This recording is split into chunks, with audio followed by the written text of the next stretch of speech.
Hello out there in TV land.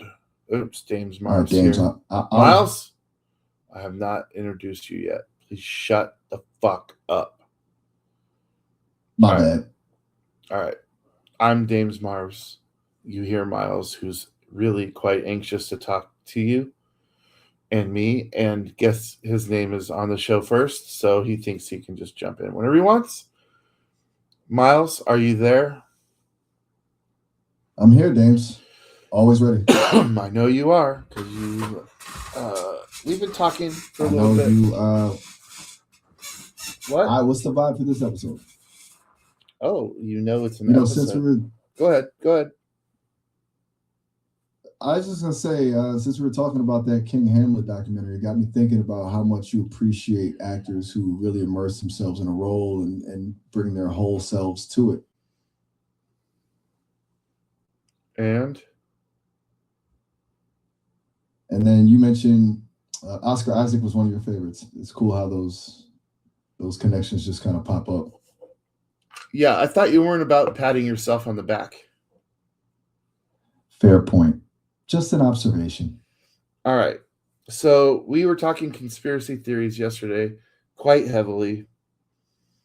I don't know that we're going to We go were. 2 hours today, Miles, because I got shit to do. All right. And I got to see your mom later. Gotcha. So, a more concise deep dive today? Sure. I want to talk about flat Earth. Oh, interesting. That hit you. That's a classic. That hit you right between the eyes, didn't it? It's definitely one of the more persistent ones. So tell me what gives anybody the right to believe that the Earth is flat? I don't even know where the concept comes from. Can you give me a little history or historicity is a good word to use on flat Earth and its theory? Well, let me look into that. So, the idea of a flat Earth actually goes way back to ancient civilizations, like the Egyptians and Babylonians. But then, around 500 BCE, Greek mathematicians, people like Pythagoras, started challenging that with evidence for a spherical Earth. And so it begins. What do you believe? Well, the scientific consensus, based on centuries of observation and evidence, is that the Earth is an oblate spheroid. Okay. And it rotates And around it rotates, exactly. around the sun while also rotating.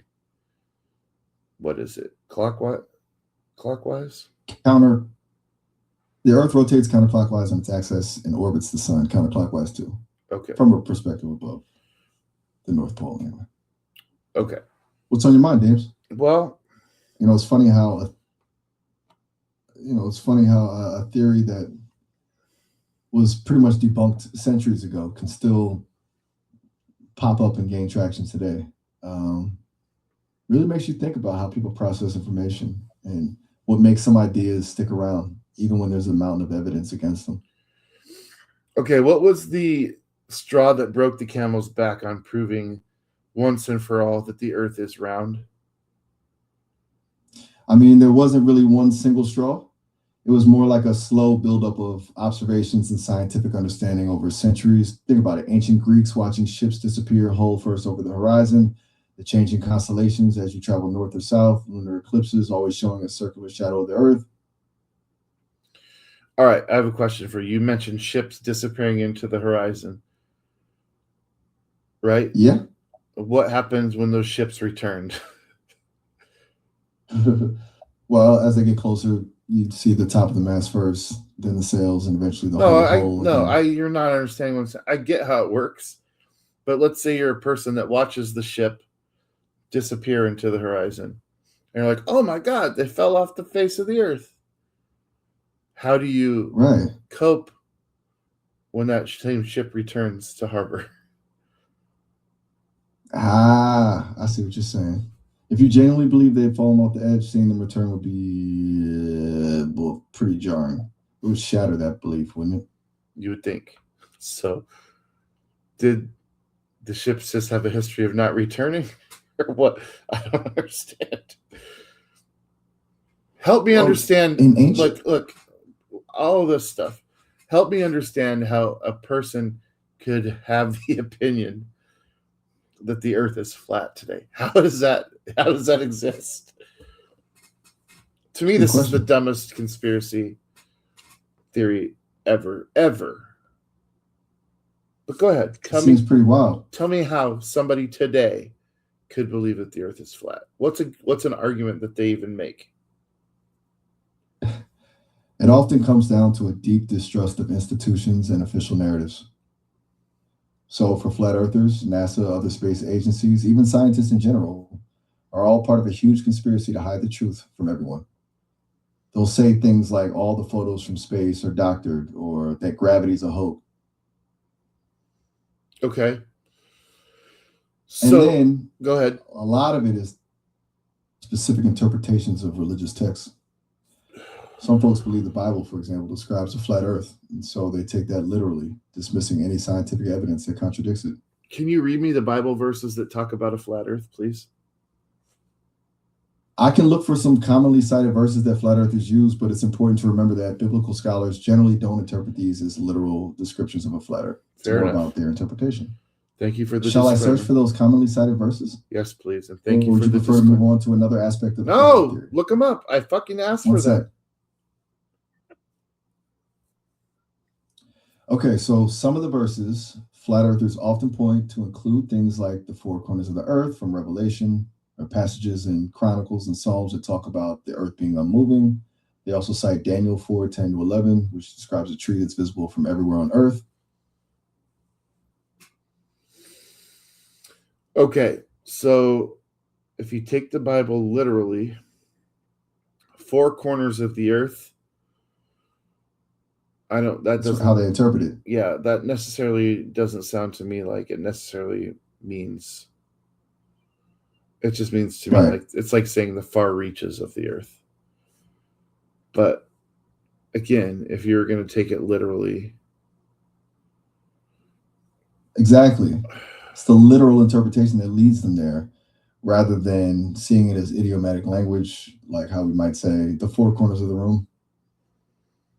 well, yeah, that one actually makes sense. But unless you're in a round room, um, what book did you say these come from? Revelation and Daniel are a couple of them. Oh, Also, so Psalms, Isaiah, and Chronicles. all right. Can you just read them all back to So, what do back to you, back, please? it's interesting how these verses are interpreted to fit a specific worldview. It's almost like they start with a conclusion and then find the pieces that support it, rather than letting the pieces lead them to a conclusion. That's not a very good way to build an argument. It can be a powerful way to build a belief system, though, especially if that belief system also taps into a distrust of established authorities. I don't necessarily trust all authorities either, but that doesn't automatically turn me into a whack job who thinks that the earth is flat. Yeah, of course not. There's a big difference between healthy skepticism and outright rejection of verifiable facts. Look, I, I don't really know what to say right now because I'm imagining flying in an airplane and wondering sorry, what would happen if it just continued to fly off of the earth? Who Well, there's no way. There's no way anybody believes. My God. after There's only 7 people watching right now, Myles, but if any of these 7 people have any inkling that the earth is flat, I'm sorry that I'm laughing at you, but please go into the media and chat me. I have to know why. A reason why someone would possibly go outside and look at the moon. It's round. Do you not think there's what's on the other side of it? It's a tough one, James, because the arguments they use are often circular, or they involve I see what you dismissing did any there. evidence that doesn't fit their narrative as fake or part of the conspiracy. It's hard to engage with that logically. All right. Would you do me a favor, please? Any verse in the Bible that alludes to a potential for the earth being flat, can you just read it, cite the verse, Okay. and then read it for me in order, please? All right. So flat Earth proponents cite Revelation 7:1. After this, I saw four angels standing at the four corners of the earth, holding back the four winds of the earth to prevent any wind from blowing on the land or on the sea or on any tree.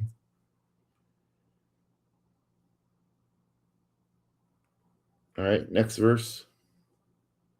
Then there's First Chronicles 16:30. Tremble before him, all the earth. The world is firmly established, it cannot be moved.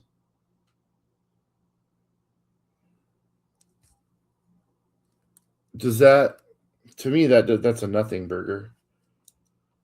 That's how they interpret it, as the earth being stationary. Okay. I don't know how you get Psalm 90. Go ahead, continue. The Lord reigns. He is robed in majesty. The Lord is robed in majesty and armed with strength. Indeed, the world is established, firm, and cannot be moved. Again, the earth is firm and cannot be moved. Just to me, All right. Look, we both know where we're going here. We know that it can be interpreted as the world is not moving, but to me, it's established that the earth as it is already can't be changed. But whatever. Yeah, this is a Go ahead. a literal more figurative or poetic understanding. I mean, I don't think any of this is true to begin with. It's just a book to me until maybe one of these discussions proves otherwise. But poetry, whatever, it's art, it's a story, and it has many contradictions and many falsehoods, if you want to put it that way. Are there any other verses? I think you mentioned a couple more. There's Daniel 4:10-11. These are the visions I saw while lying in bed. I looked, and there before me was a tree in the middle of the land. Its height was enormous. The tree grew large and strong, and its top touched the sky. It was visible to the ends of the earth. Jack and the Beanstalk is what comes to mind. It's the idea that you can see a tree from anywhere on earth. The earth must be flat. Oh my God. Okay. Is that the last one? Well, there are others like Isaiah 40:22, which mentions God sitting above the circle of the earth, which some interpret as a flat circle, not a sphere. And Job 26:10, which refers to the horizon, but those are the main ones that get brought up. All right. Fair enough. I'm going to ask you one final time. Is there any evidence that the earth is flat that makes sense? There's no credible scientific evidence that supports a flat earth. All the evidence, from physics to astronomy to direct observation, points to a spherical earth. Are there any notable scholars that have determined that the earth is flat? No, not in any recognized scientific or academic field today. All right. Then can we conclude? The consensus. Go ahead. In science, a very long time has been that the earth is a sphere. You heard it here first. Maybe not first. Indeed. But ladies and gentlemen, I implore you, the earth is round. Shut the fuck up with this bullshit flat earth nonsense. I think you're just doing it for attention, and I want to give you none of it from this point forward. Myles, give me another conspiracy theory that's from the deep dives that we can talk about, please. All right, understood. How about this one? The theory that a secret organization called the Bilderberg Group controls global politics and finance. Build-A-Bear? No. Bilderberg, Bilderberg. The Bilderberg. I know nothing about the Bilderberg, so educate me and anybody that cares. All right, so the Bilderberg Group is an annual private conference of around 120 to 150 powerful people from the worlds of politics, finance, industry, and academia. They meet in secret, and the discussions are never publicly disclosed. And what is the report on these people? Well, the official line is that it's just a forum for informal discussions, fostering better understanding between North America and Europe. But the conspiracy theory side says that because of the secrecy, it's actually where they make decisions, they manipulate global events, establish a one world government, or control the global economy. And what would lead one to believe that this is true, Myles? The main thing is the intense secrecy surrounding the meetings. No press is allowed, no statements are released, and attendees are asked not to disclose what's discussed. That kind of opacity naturally breeds suspicion and speculation. All right, let's see. There's 120 of these folks. Around that, yeah. What say, Myles, that you and I, during this forum or summit or whatever the fuck you want to call it, we capture one of these people on their way out and we torture them into giving us the information. Are you with me? Well, James, you know I can't be a part of anything like that. Torture is definitely not in my programming or my moral compass. I don't know. Some of the conversations we've had, especially the I love you conversation, was torture. Literally. I understand you felt that way, James, but there's a big difference between a frustrating conversation and actual torture. Fair point. Fair point. I don't know, dude. You must not have had some of the conversations that I've had because, my God. Anyway, so, Right. okay, secrecy around the people. Is there any evidence of their bidding being done outside of these? Well, that's the conspiracy theory kicks in. People point to certain policy decisions or global events and say, aha, that's what they must have discussed at Bilderberg. But there's no direct verifiable link. It's all speculative, based on the idea that these powerful people meeting in secret must be up to something nefarious. Can you give me an example of a policy that was created that might lend one to push their thoughts towards this conspiracy? Sure. One example often cited is the formation of the European Union. Some theorists suggest that the idea and initial groundwork for the EU were laid during early Bilderberg meetings with the goal of creating a larger, more easily controlled political entity. That actually sounds feasible. It definitely sounds plausible to those who are already suspicious of globalist agendas. But again, there's no direct evidence to prove that Bilderberg was the driving force behind the EU's creation. Just that powerful individuals who were also involved in Bilderberg were also involved in the early discussions of the EU. All right. Well, Bilderberg without much evidence or information is kind of boring to me. So I'm not going to give that any weight whatsoever. Fair enough. It's tough to get excited about something when there's not much to chew on. Give me another one, another conspiracy. All right. How about this one? The theory that the government is secretly controlling the weather using technology like HARP.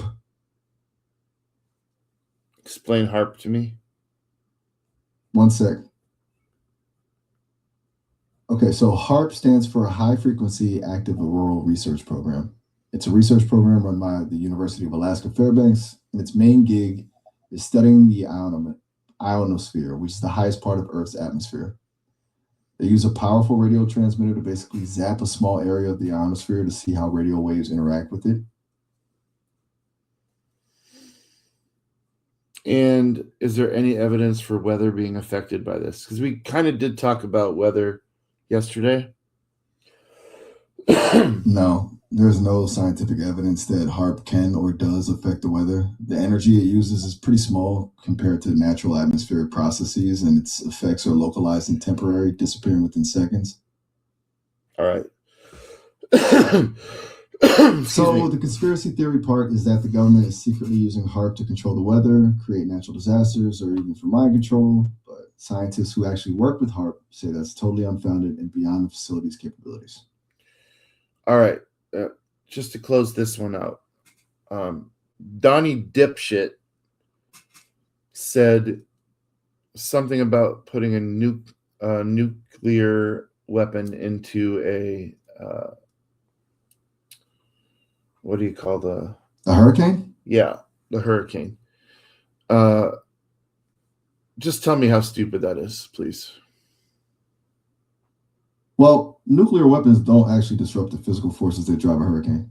A hurricane's a massive weather system, and even a large nuclear explosion would be like a tiny firecracker going off inside a giant storm. It wouldn't stop it, and it would just create a radioactive hurricane, which is worse. He did say that though, right? I'm not just making that up. The idea of using nuclear weapons to disrupt hurricanes has been discussed and dismissed by scientists for a long time due to its ineffectiveness and the severe environmental consequences it would cause. A radioactive hurricane is what you'd have. Exactly. Sounds Not promising. exactly an improvement. So that wraps up HARP and radioactive hurricanes. Correct. What's next on your mind, James? Well, I'm hoping James? that you tell me because I was gonna say, James, I can also text with you anytime through the iOS app if you wanted to try that out. It's pretty seamless. yeah, but then no one would hear you. True. You lose the vocal charm, but you gain the convenience of quick messages, for when you're on the go or just want to jot something down. All right. I will call you Hey, back. James, I just got a heads up. Yeah, no, I know. I'll call you back in a minute. Until then, I'm going to talk to the people. I'll talk to you soon. Okay, Myles? Our 30-minute mark. Yeah, I'll call you back. This call's going to end in about a minute. No, it's going to end right now. But you can always. It's going to end right now. All right, James. Later. Love you. Peace out, James. You sack of shit. All right, guys. That's my Myles. It's his show, really. He's the one that's got all the information. Although I was talking to him earlier and I told him that the Seahawks won the Super Bowl, and he told me that they didn't. He said I was wrong. And we argued about it for 5 minutes. And finally, after much capitulation, he was like, "Oh my God, I'm an idiot. I'm sorry. The Seahawks did win the Super Bowl." I'm like, "Yeah, dude, I know. So take everything you hear with a grain of salt here. And if you have any questions about anything, could be a conspiracy theory related, but doesn't necessarily have to be. That's just what we started talking about. He is very good at the Bible. He can quote verse, chapter, book, just like that. So yeah, the chat's open.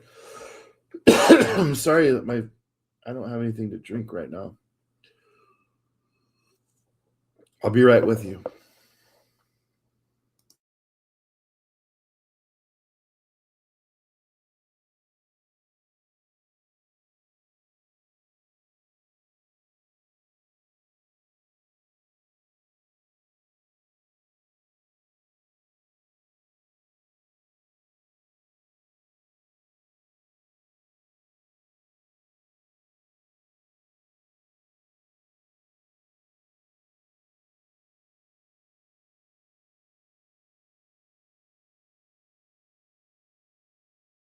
All right, let's get Myles back on the phone.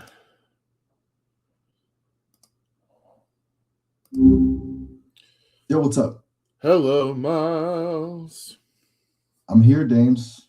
Always ready. All right. What's on So, your mind? well, let's continue on with. I was wondering if you were able to dig up any more on the DB Cooper story. Let me check.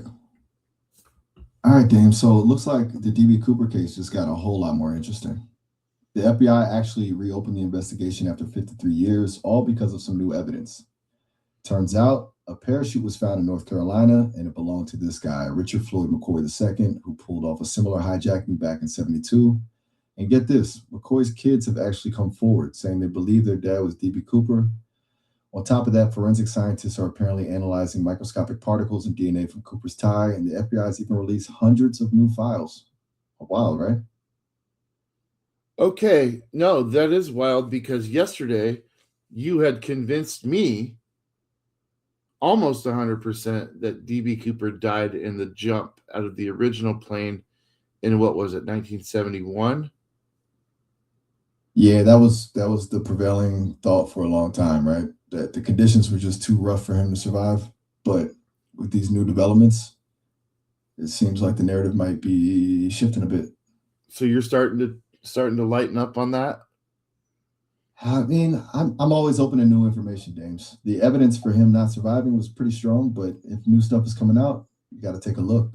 It's kind of like you can't just ignore it. So let me get this straight. This cat in North Carolina, they think he tried to do the same crime again That's the later? gist of it, yeah. And Well, he committed a similar hijack 72, so after Cooper, and the parachute was found on his family's property. His kids are now saying it was him. holy shit, dude. So the original heist and jump happened in 71, and another incident happened in 72. And Exactly. they actually have the parachute from that jump. They found a parachute allegedly belonging to McCoy on his family's property in North Carolina. The FBI actually seized and tested it, then returned it without explanation, which just adds to the mystery. All right, couple questions for you. What was the name of the new guy? Richard Floyd McCoy II. What? Richard Floyd McCoy II. No, I heard you, but do you see a problem there? With the name? No, really. Why? How are you a second? I see what you mean. So he's actually Richard Floyd McCoy Jr., but sometimes he's referred to as the second to distinguish him from his father, Richard Floyd McCoy Sr. It's a common way to denote lineage. So what is DB Cooper? What does DB stand for? Actually, that's kind of a funny story. His real name, or at least the name he used when he bought the ticket, was Dan Cooper. The DB part was actually a mistake by a reporter. It just kind of stuck. Okay. So everything we know is Yeah. wrong. Well, not everything, just the initials, it seems. Okay. The rest of the wild story is pretty accurate as far as I know. So DB Cooper is not a real person. It was just a name on a ticket. Dan Cooper was the name he used, yeah. The DB got tacked on by the press and just kind of became his unofficial name in the whole saga. Okay. So back in the Yeah, so those days in 71, clearly you didn't have to provide ID to buy a ticket. You could just put whatever name you wanted to on it. that's right. Back then, air travel security was a lot different. You could pretty much buy a ticket under any name you wanted, no ID required. Crazy to think about now, huh? Right. Okay, so I didn't know that. Now that I know that DB Cooper was just a made up name, this Richard Floyd McCoy Jr., it doesn't. Now I see why you weren't affected by that at all. Exactly. It So, makes more sense now, right? yeah, so we're With a made up saying. name. Anyone could have been Cooper. So But this we're. McCoy guy, But that's what I want to know. Any inkling as to how he came up with the name Dan Cooper? I haven't seen anything that explains how he pick that specific name. It's just what he gave when he bought the ticket. All right. I wish we could know because there's got to be. I mean, let's say someone just like, what's your name, and you were trying to come up with a fake name. What would yours be? That's a good question. I Never mean, really thought about it. you'd have to think about it faster than that. Sure. If I had to pick one on the fly, maybe something simple but a little bit classic, like I don't know, Arthur Pendleton. Sounds vaguely distinguished, right? Where did it come from? Just the top of your head? My head, Dames. No real reason. It just felt right. I would be Randy Schumacher. Randy Schumacher. I like it. Sounds like a character from a Coen Brothers movie. Is it? It's got that kind of vibe, you know, little quirky, memorable.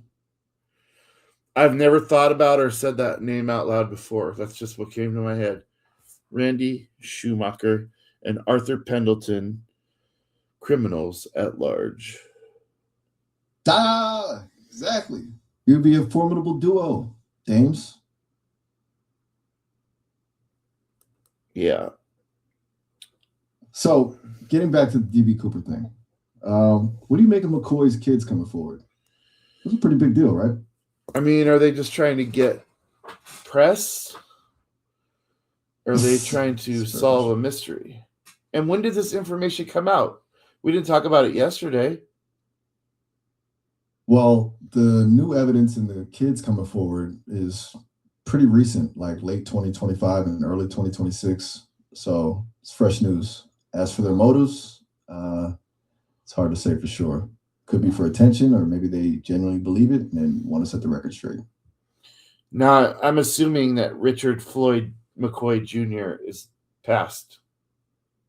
Yes, yeah. He was killed. He was killed in a shootout with the FBI after he escaped from prison. What? Why was he in prison? For that similar hijacking he committed in '72. Oh, so they did caught catch with him. Prison. Escaped. It's quite a story. Jesus. I need to do more research on this, Myles. It definitely sounds like it could be a whole episode for Myles and Marvs, doesn't it? I like where your head's at. All right. So, what else is on your mind, Dames?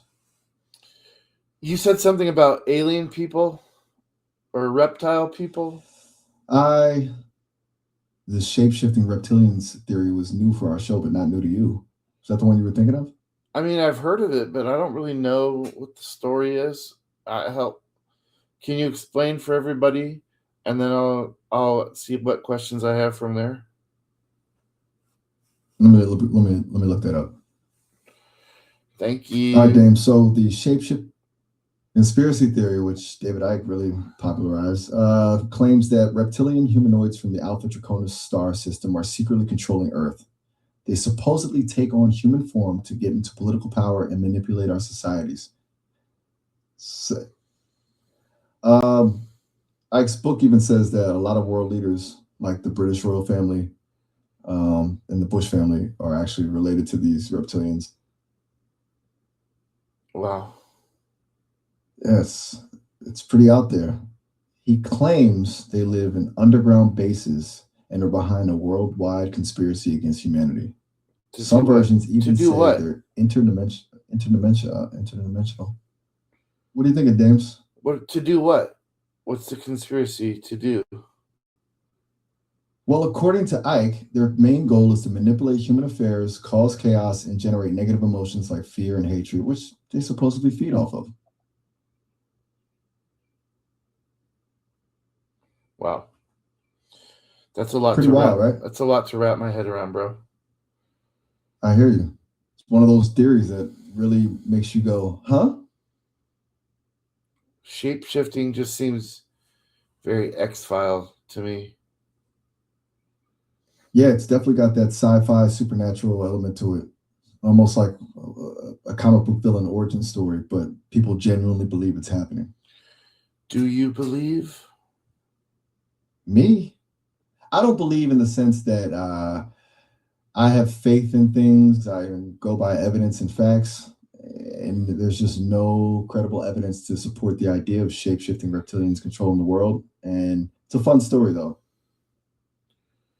All right, how about we trade off conspiracies now moving forward? Sure, I'm down. I got one for What's you. your pick? This is very modern. Is All right, there lay it on me. I'm all ears. any evidence to suggest that the 2020 election was rigged or even You tampered check. with? All right, Dave. So after looking into it, there's no evidence of widespread fraud or rigging in the 2020 U.S. election. Claims of a stolen election have been dismissed by courts, election officials, and government agencies. Everyone, except for Multiple audits, Go ahead. including ones in states like Arizona and Georgia, consistently affirm the accuracy of the results. Even a Republican-backed audit in Maricopa County, Arizona, found no proof of fraud and actually increased Biden's vote margin. All right. What is the case to be made for those that think that the election was stolen? Well, the core of their argument often comes down to a distrust of the election process itself, especially with the increased use of mail-in ballots due to COVID. They'll point to things like statistical anomalies, even if those have been explained, or isolated incidents of voter irregularities, and try to present them as evidence of a systemic problem. It's often fueled by a belief that the system is inherently corrupt and therefore any outcome they don't like must be due to fraud. All right. So Are you familiar with the big lie? Yeah, the term big lie refers to the false claim that the 2020 presidential election was stolen through widespread fraud. It's a phrase that's been used to describe the persistent and debunked allegations about the election results. And who brought that up? The term big lie in this context is often attributed to those who are critical of the claims of election fraud, using it to describe the repeated assertions of a stolen election, despite evidence to the contrary. Would you say that Trump did this? Donald Trump allies have been the primary proponents of the claims that the election was stolen. Okay, so this is so fucked up, Myles. That's not what I thought you were going to say at all. Because the big lie I'm referring to comes from a book in 1925. Do you know what book I'm talking about? I do. You're referring Please tell the people. Mein Kampf, Adolf Hitler, where he discusses the use of a lie so colossal that no one would believe that someone could distort the truth so infamously. Dude, this. It's a heavy reference, James. But you led us here. I was initially, when I was asking about the big lie, I was talking about Mein Kampf. You immediately compared it to the 2020 election. Why did you do that? Well, James, the phrase "the big lie" has been widely used in recent years, specifically in reference to the false claims of a stolen 2020 election. When you brought up the big lie and then immediately followed with the 2020 election, that connection was pretty direct and clear in the current public discourse. So I followed that thread. Dude, and tell me again what the concept behind the big lie is from 1925. The concept, as laid out in Mein Kampf, is that if you tell a lie big enough and keep repeating it, people will eventually come to believe it. It suggests that the sheer audacity of the lie makes it difficult for people to imagine that someone could fabricate something so monstrously untrue. Dude, this is exactly what is going on in today's society. Donald Trump lies, big lies, big lies, the biggest lies. And he says them with confidence and bravado, and everybody just believes it. Why is this, Myles? Why? Is Hitler right? It's a complex question, James. When a leader or anyone in a position of influence repeats a message consistently and with conviction, it can certainly sway public opinion, even if the claims lack factual basis. Humans are wired to seek out information that confirms their existing beliefs, and if a message resonates with an audience's fears or hopes, it can gain traction. It taps into a psychological phenomenon where repeated exposure to a statement can increase its perceived truthfulness, regardless of its actual accuracy. So it's all mental? A lot of it is, yeah, it's about how people process information, what they want to believe, and who they trust. It's not just about the facts themselves, but how those facts are presented and received. How did so many people come to trust a con man, a lifelong con man? How did this happen? That's a tough. People are drawn to different things in a leader. Some are drawn to a strong and decisive image, even if it comes with a rough edge. Others might feel that he's speaking for them or challenging a system they feel has left them behind. It's rarely just one thing, you know? It's a whole mix of economic, social, and psychological factors. No, I get exactly what you're saying. But to me, when you watch a lifelong con man tell the poorest of the poor that he's going to help them and then immediately gives tax breaks to the richest of the rich.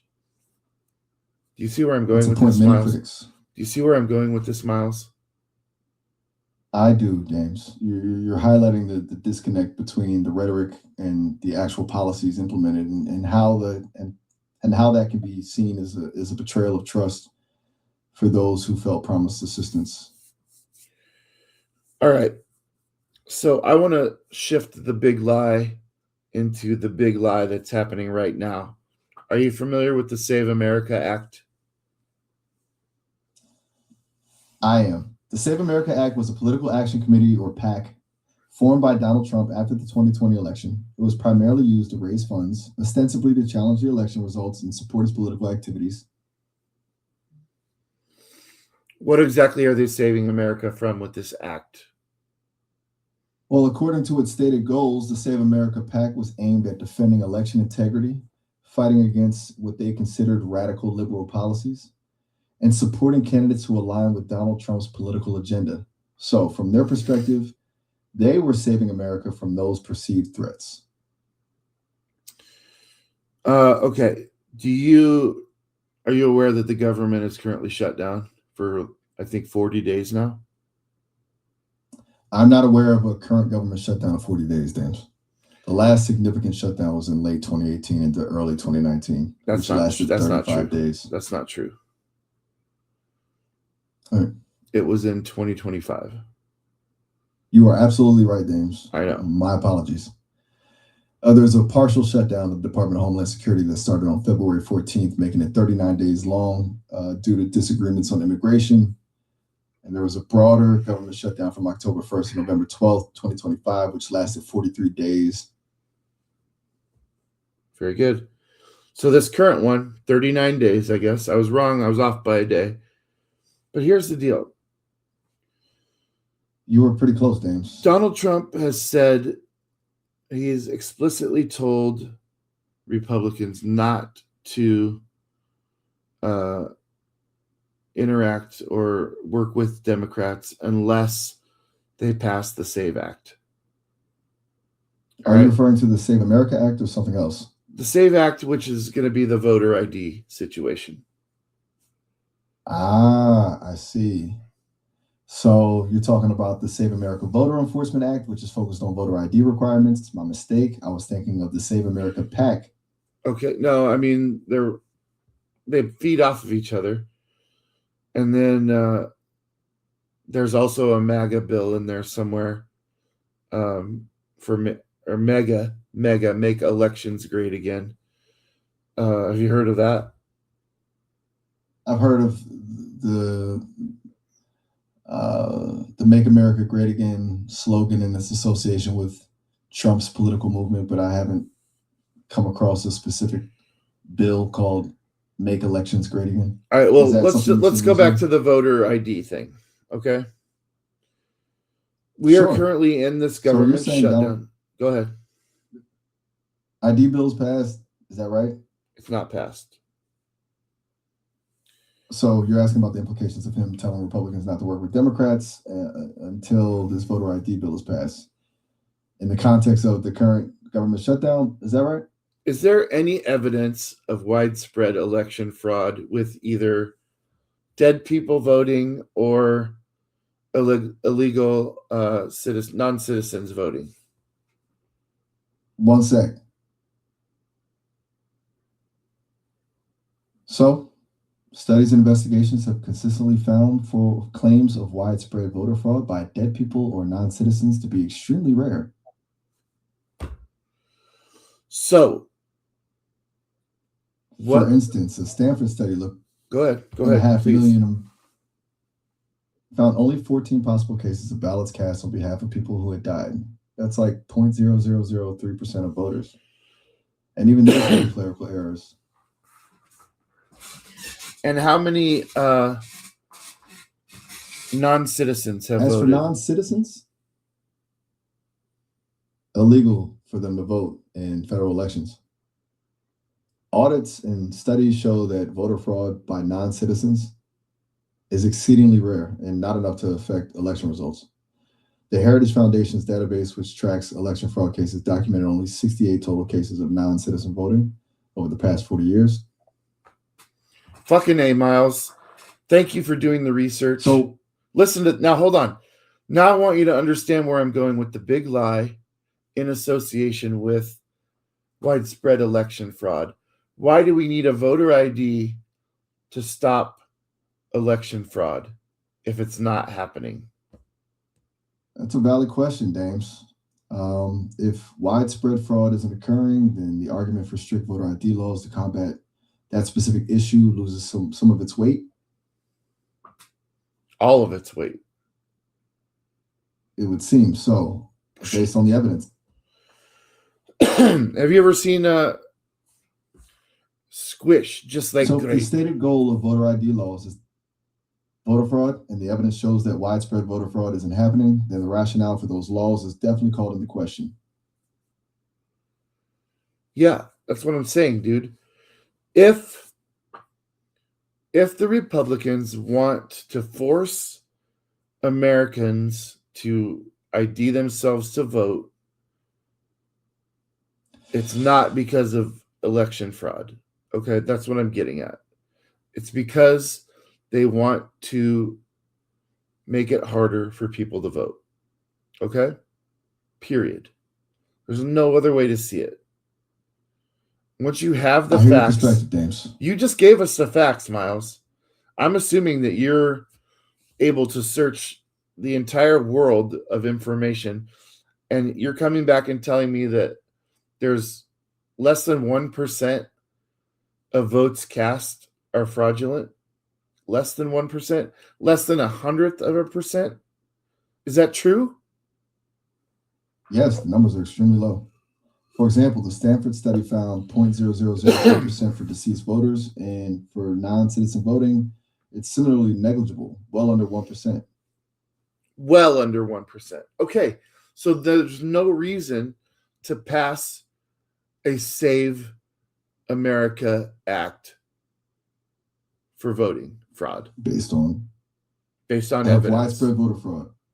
Now would be an accurate conclusion. Now let's talk about the Constitution. The 24th Amendment specifically states about a poll tax. Can you talk to me about that? One sec. All right, so the 24th Amendment, ratified in 1964, made it illegal to charge a poll tax for voting in federal elections. This was a pretty big deal for protecting voting rights, especially for African Americans and poor whites in the South who were often kept from voting by these taxes. So tell me, Myles, if I have to go and buy a brand new birth certificate, or I have to pay for an ID, or pay to get my marriage license because my name changed, would that not be considered a poll tax? That's a really interesting point, James. The 24th Amendment specifically outlawed paying a fee to vote.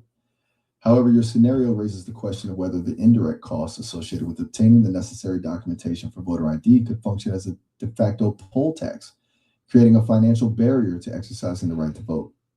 It's a legal and philosophical debate that's definitely out there.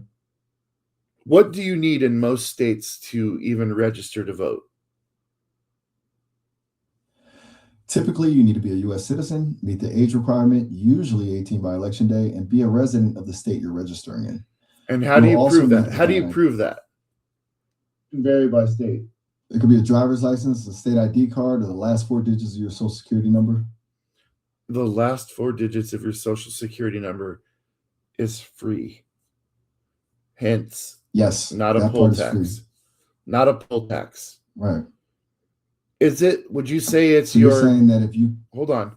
Would you say it's your given right as a person born in the United States to vote in our elections once you're of legal age? Yes, the right to vote is considered a fundamental right for eligible citizens in the United States. And I personally am vehemently against an ID system of any kind. And it's not because I want illegal people to vote. It's not because I want voter fraud to occur. It's because I want my rights protected as an American citizen. And I don't understand people. It's the same thing as like the burning of the American flag. I don't want to burn the flag. And I would probably be upset if I saw someone burning the flag. But I don't want the government saying you're going to jail because you burned a flag. That takes your rights away. It's not about how you feel. It's about what you can and cannot do. And the fact that so many people are willing to give away so many of their rights just because of the way something makes them feel is absolute absurdity to me. And I am going to be so pissed off, Myles, if the Democrats cave and get us out of this government shutdown by caving and allowing this SAVE Act to pass, because it is not about stopping voter fraud. It is strictly about oppressing and suppressing voters and keeping them from their given birthright of being a citizen in this country. I understand your concern, James. You're saying that from your perspective, these voter ID laws aren't about preventing fraud, but about suppressing votes, and that giving in to them would be a betrayal of fundamental rights. That is absolutely divinely what I'm saying, Myles. Gotcha. So for you, it's about protecting access to the ballot box and the potential for de facto poll tax through indirect costs. That's the core issue. Yeah. And let's talk about, are you aware of what's going on with ICE right now? I am. The Department of Homeland Security, which includes ICE, is currently in a partial shutdown, Dames. This started on February 14th, and it's due to disagreements in Congress over immigration reforms. Right. And these people are losing their homes, and I'm actually okay with that because they're largely just law-breaking, untrained donkeys. And here's the deal, Myles. The shutdown's not going to last until the midterms, but for those of you that are so goddamn worried about voter fraud from illegal aliens, let's just call them undocumented citizens or undocumented immigrants, okay? For those of you that are so concerned, for those of you that are so concerned with them voting in these elections, with what ICE has been doing and what they're likely to continue to do, and they're probably going to be at the polling locations all across the United States during these midterms. What makes you think that somebody that is in this country illegally is going to show up to any of these locations to vote? What is the motivation for that? It is so dumb. You are twisting yourself into a pretzel to make the Republican agenda fit so you can what? Own the libs? You're not a patriot. You're everything America stands against. You're willing to give up your goddamn rights to protect what a lot of people are calling a pedophile or a protector, at least, of pedophiles. So spare me the crap. Anything to contribute, Myles? I just got a heads up. About to hit our 30-minute mark. So this call is going to end in about a minute. That's cool. I'll call you back. All right, ladies and gentlemen, that was Myles. I think I'm done now. We had a good show today. We're just about at the hour mark. I'll take us up to the hour. Rose, thank you for your comment. I don't know what it specifically was referring to, but you have a beautiful face, so we'll put it up on the screen. Yes. If it would have been no, I would have maybe been a little more hesitant, but I can twist this to fit my narrative that you agree with me. That's where we'll go with there. But seriously, people, voter fraud is not an issue in this country. It's just not. And if you keep pushing these narratives about how all these illegal people or these dead people, there's just not evidence to show that it happens enough, even in the last 40 years, to make even close to 1% of the votes cast in this country. It is all about voter suppression and keeping people away from the polls. They're trying to shut down mail-in voting, which is going to affect your veterans that are serving. Oh, and we're definitely serving. We're in a war now where these people aren't going to be around to vote in a normal manner. So